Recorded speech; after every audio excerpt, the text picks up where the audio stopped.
Lorraine, just over to you. What would you see are the longer term challenges of the pandemic? I think the challenges at the moment are kind of time sensitivity challenges, kind of being able to react to kind of any updates quite quickly and kind of appropriately as well. So I think that's something that's an ongoing challenge. I think universities and kind of the education sector in general has had to kind of think quite strategically in the last kind of a few months, and even ongoing in terms of our normal kind of recruitment cycle and even academic cycle is more than likely there are going to be kind of changes this year.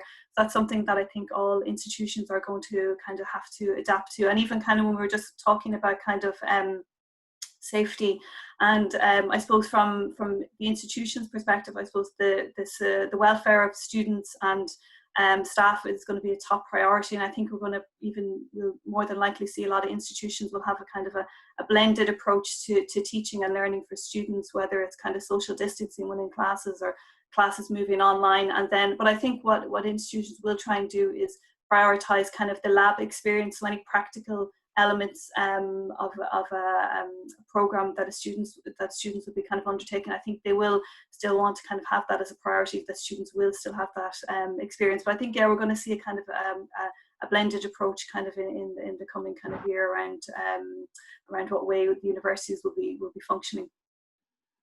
Thank you. So we're coming to the end of this webinar. I'd like to ask each of you the one area that you think would be of specific opportunity to look at the Ireland-India business landscape as we go into the next quarter. Could I start with you, Radhika? For us, it's always related to the business drivers in terms of our interaction with our clients. And so the area that we see which is going to have a huge impact going forward will be the regulatory framework, which will govern the various businesses and the changes that are being brought about at different policy levels, which are both in terms of investment or carrying on businesses. Thank you. And you, Ravi? As I was already discussing, I think the main area where we can have a lot of trade relations would be the pharmaceutical area, right? We already have a lot of businesses. We have a lot of cross-business interest in that area. There are a lot of Indian companies operating in Ireland, similarly Ireland companies operating in India in this sector. And I think all sorts of medical equipments, medicines, pharmaceutical, this would be a great opportunity for development of these industries in both the countries. So I think that is an area where we can look for better collaboration in the future. Besides that, I think development of infrastructure in India is going to take a huge step. So that is another area where we can collaborate on development of infrastructure facilities.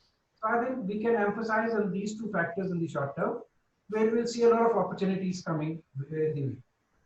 I think that's... Thank you. Liam? Trying to give a new areas, we'll end up with 4 focus areas at the end of this. I think digitization is going to be hugely important over the next while, because I think the importance of actually being able to operate in an online environment, and I think that will or certainly should move quite fast, one would hope, from a governmental and from a legislative perspective, and that focus on that particular area would lead to quite a lot of opportunities for collaboration between the two countries, because I think the level of change that's required in certain areas there is actually quite huge, and it's an area that can be invested in and can be started relatively quickly by governments. And I think, just to take a secondary and a subsidiary point on it, although it's not subsidiary, I think the area of training in that is something else that governments should and will be getting involved and investing in quite quickly. And it's interesting, the area of training in Ireland might be different to the area of training in India, in that I think some of the more manual skills in Ireland We're short on them. We've been short on them since the last recession. We haven't built them up again. And yet, to take Ravi's point there are huge infrastructural issues that need to be actually sorted on that. But actually having the people to do that, it'll take a year before a lot of those infrastructural areas actually start hitting the ground. In the meantime, I think if the investment in training is an area which can be used to restart the economy earlier, and I think there's a lot of that can be done in partnership between the two countries.